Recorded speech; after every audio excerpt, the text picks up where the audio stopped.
better camera view. You can see everything now. Sabbath, man. Hey guys, how's it going? Taylor here for another episode of Paranormal Paranoia. And today we are going to dive deep, balls deep, into the Baltic Sea anomaly.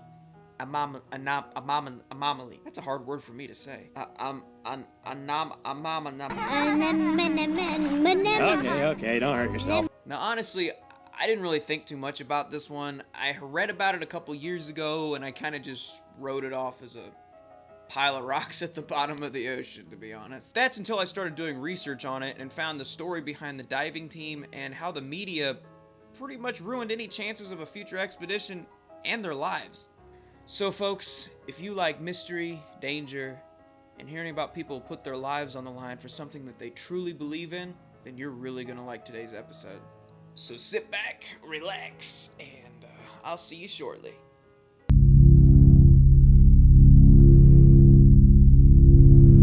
Please pardon me if I mess up any of these names. Thank you. In 2011, Peter Lindbergh and Dennis Alberg were out with their diving team Ocean X in the middle of the Baltic Sea in search of their next great find. They were in an old rental fishing boat that had several leaking issues, so obviously they decided to stop off at a port in Finland to, well, get repairs and collect their thoughts. At this point, they decided to go ahead and journey back home. But one of them got the idea to check out a location that already had a known shipwreck in it. So, in a last-ditch effort, they set a course out to the spot. Lucky for them, because less than an hour of them being at that spot, the object turned up on the radar. To them, it appeared to be a UFO-shaped object that was 300 feet below the surface and 180 feet in diameter. Even though they had 20 years of diving experience, they still got goosebumps because it was unlike anything they had ever seen before. So much that they even swore an oath of silence until they can get a clear answer of what it really was. After returning home and analyzing it a little bit more, they still couldn't come up with any answers of what it is. It baffled them. So, they broke the oath of silence and decided to release it to the public.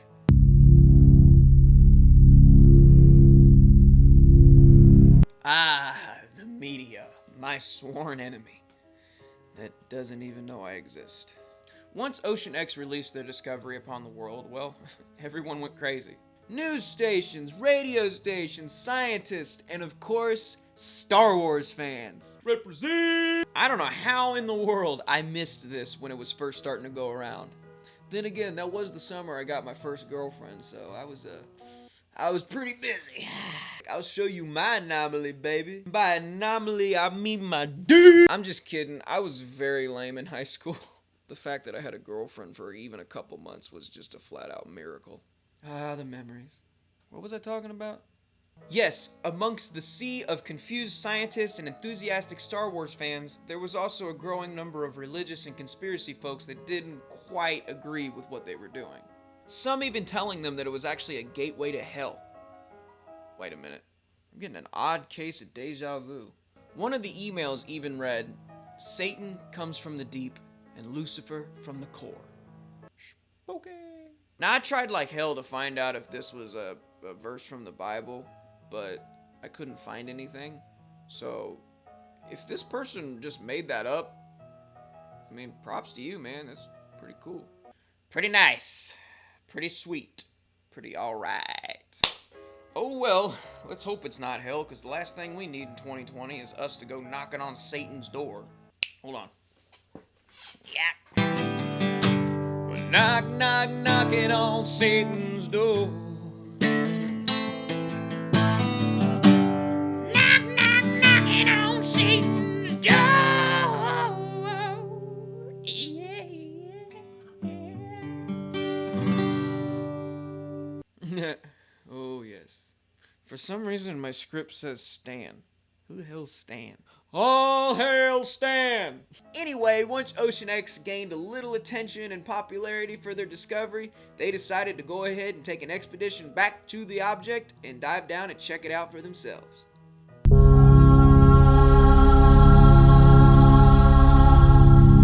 There we go, we got some better lighting now, you can actually see me. So after spending about a year analyzing and planning, and of course getting some sponsors to fund this damn trip, Ocean X set sail. So the crew even kept the coordinates to the object a secret to deter any surrounding countries that might be interested to, just pop up and, take credit for something they didn't do. Hey, Ocean X, I see you found a UFO there. Be ashamed if, you came up missing. Now, in order to pull this adventure off successfully, the crew, thanks to their sponsors, would need state-of-the-art technology, trained staff, as opposed to untrained staff, and a whole bunch of supplies. What in the world is untrained staff? Could you imagine that? Like, that should be a reality show. They should just take a bunch of people that have no clue what they're doing on a boat and just say, hey, go find the Baltic Sea anomaly. See, that's how you get your money. That's how you get your money. I'm so stupid. Anyway, all of this came with a hefty price tag. Every day at sea was going to cost them 20,000 euros. And even with the financial help, they only had a budget of 120,000 euros. So pretty much, they had less than a week to succeed. I don't know a whole lot about diving or retrieving treasure or anything like this, but that doesn't seem like a whole lot of time. And get this, before they could even leave, problems started to happen. That's right, the trip had to be delayed for 2 days because of bad weather. And once they were able to leave and they finally got to the location where the coordinates took them to, a Swedish Navy ship showed up, but thankfully, that just turned around and just kept going. It didn't stop, so I guess luck was on their side for a little bit. But hold on, this shit show isn't over. While they were searching for the object, they woke up one morning and found out that their side sonar had broken off and fell into the ocean. Great. What is a side scan sonar, you ask? Well, I'll tell you. Side scan sonar, also sometimes called a big long list of other names, is a category of sonar system that is used to efficiently create an image of large areas of the sea floor. This made it extremely difficult for them to even look for the object, so they were left with 3 options at this point. Say screw it and just keep looking with the technology they had, make a break for the land and buy a new side scan sonar, which would take up an enormous amount of time, or well, take the chance and look for the old sonar. You see, at first when I wrote this, I thought that meant that they were actually going to dive in and grab it, but no. Actually, one of the younger members of the team, who was an avid video game player, took controls of an underwater drone and within like 45 minutes found it, and after finding it, it only took him like 15 minutes to retrieve the cable. Score 1 to all you video game players, I guess that shit really does pay off. Well, once they retrieved the sonar and hooked it back up, they were back at it again with looking for the object. And after dealing with all the BS and all the problems, after a total of about 48 hours, they finally found it. Thank God, I was starting to feel really bad for these guys. Everywhere they turned, life just kept screwing them over and screwing them over. Just like my music career. I feel you, boys. Minus the danger. So now, with the object located and time ticking away, and with that time, money, they weren't playing around anymore. It was time to dive down and see what this thing really was.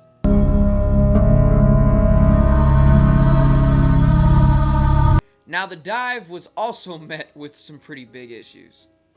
Of course, God forbid something go right for once. Forgive me if I mess this up. Any of my diving friends, please correct me if I'm wrong. So when a diver, dives down to a certain depth, he is at risk of this thing called decompression sickness. Now, when a diver gets decompression sickness, he has this thing called an emergency buoy, where he takes it out of his pocket or wherever and he lets it go and it floats to the top, letting an appointed emergency diver know that he is in distress. And that emergency diver dives down and rescues him. Normally when this happens, they put him in this thing called a decompression chamber, where it pretty much saves their life. But sadly for the Ocean X team, they weren't anywhere near land, so if one of them got this, it would almost mean certain death. Not to mention, a terrible fog had just rolled in, which means that if one of the divers had let off their emergency buoy, there would have been a slim chance that anybody would have seen it before it was too late. So, luck be a lady tonight. I don't know how to play that on guitar, or else that would have been a segment too. So despite the dangerous conditions they were in, they went ahead and, well, took the dive. Mad respect for these guys. So the divers began their descent into the dark Baltic Sea waters. How dark, you ask? Well, one of the divers described it as this. It's not pitch black. It's a darkness unlike any you've ever experienced. It consumes you. Ooh. Even with the flashlights, they couldn't see more than a meter in front of them. Whew! Sorry guys, but one of my biggest fears is swimming in deep water. I can't even swim in the ocean in GTA 5. Like, that's how big of a wimp I am. So one more again, I got mad respect for these guys. Well, thankfully, once they got to the bottom, they were able to locate the object right away. Good. Good. They deserve it. Now, when they swam over the surface of the object, they claimed it looked like concrete, like somebody had molded it before it sank to the bottom. And when they touched it, it turned black. They also managed to pick off a few pieces from the surface of the object, which one of the divers described it as feeling like a piece of melted or burnt plastic. And due to the amount of oxygen in their tanks and the fact that it takes longer to ascend than it does to descend when you're diving, they could only spend about 10 minutes down there to look at it. But even with the limited amount of time, they were able to get a couple samples and even some pictures. And yes, they did make it back to the surface, safe and sound. But when they met back up on the boat, one of the divers claimed that he had made over 6,000 dives in his life, and this one was by far the most important he's ever made. 6,000 dives? Holy snikes! But still, that's pretty cool that out of all those dives, this one was the most important one. Now sadly, the divers had to wait a full 12 hours before they could even dive back down there. And, well, that just wasn't enough time. So, leaving with more questions than answers, they headed back home. When they got home, they would send a few of the samples they collected to some experts around the area. And, well, the answers might surprise you. A marine biologist claimed it looked man-made, while a geologist said it looked like it was either a meteorite or volcanic. But they also said that underwater, the surface of any object can be deceiving. So for them to get any conclusive answers on what it actually was, the team would have to go back, dive down, get either a sample from under the object or drill into the object and get a sample from deep within it. And as you can probably already guess, that just wasn't financially possible. But let me tell you, it sure gave Ocean X even more of a reason to try to go back. So much so that they began looking for other people to help fund the next expedition. But sadly, thanks to the stupid butt-faced media, it never happened.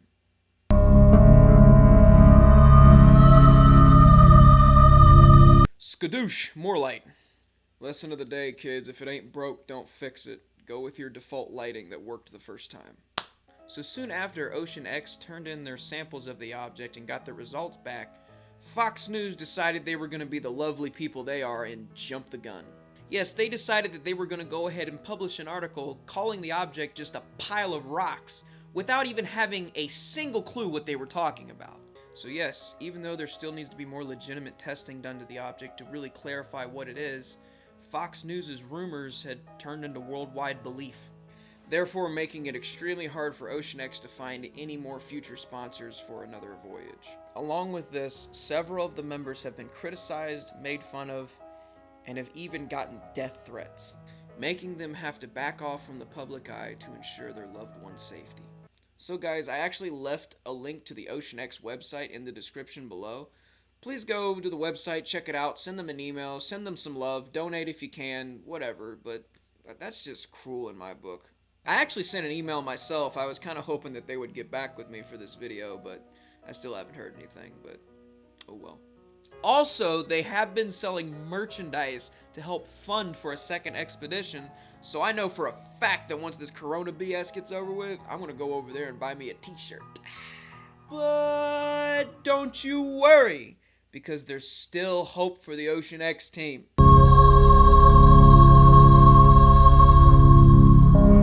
So get this, in the summer of 2020, they will be releasing their second documentary, which is going to be about, I'm assuming, their second expedition to the Anomaly.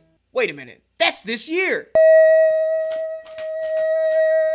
Oh man, finally something good coming out of 2020. So hopefully now we'll get some answers. My conclusion is, I'm not really sure what's down there. I think it's probably either man-made or nature-made. I don't think it's really anything extraterrestrial, but you just never know. Fun fact, the Baltic Sea has over 100,000 shipwrecks. Holy crap. So the man-made theory isn't as far-fetched as you think. We will see. Also, guys, my apologies if it seemed like that I was talking about the Ocean X team more than I was talking about the Anomaly. But these guys went through hell and back over something that they really believed in. I mean, I don't think they made any money off this, and any money that they made was going back into finding out what this thing is. And I just have a lot of respect for people like that. So hopefully this video can kind of raise awareness, and maybe we'll finally get some answers this summer. And with that, I'm going to go ahead and finally put an end to this video. I've got one question for all of you. So far, we've got 3 theories for this thing. Nature-made, man-made, and extraterrestrial. So tell me in the comments what you think it is. And with that, I'm Taylor, and this was another episode of Paranormal Paranoia. I hope you liked it. If you did, please consider subscribing to my channel. I'm trying to upload every Friday. I'm very new to this, so that might not happen, but we'll just go ahead and say every Friday. So, yeah. I'll see you next time. Bye-bye.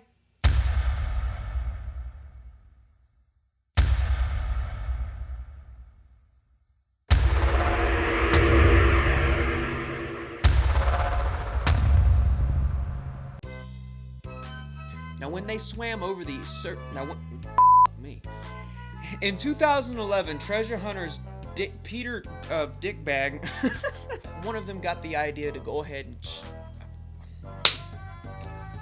Woo! Anyway, once Ocean X gained a little popularity and attention and whatever the I said, in June 2011, Peter nuts. But one of them decided to go ahead and check out a location on their way that had a known shipwreck.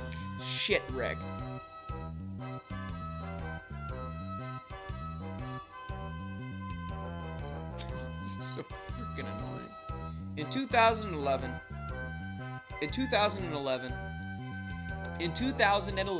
treasure hunters Peter's fucking Lindhurst bitch mother. I don't know much about diving or anything like this, but that seems like a pretty small time frame for something like this. I don't know. What am I talking about? What is a side sonar, you ask? Well, I'll put a picture of a picture. I'll put a picture of a picture right here. In 2011, treasure hunters Dennis Auberg in 2011 what the fuck is wrong with me? In 2011, treasure hunters Peter Lindbergh and why can't I say this shit? Is a category of sonar system that is used is a category of sonar system that is used efficient why am I Well, once they retrieved the sonar and hooked it back up, they were back at it again with looking for the I boop with that.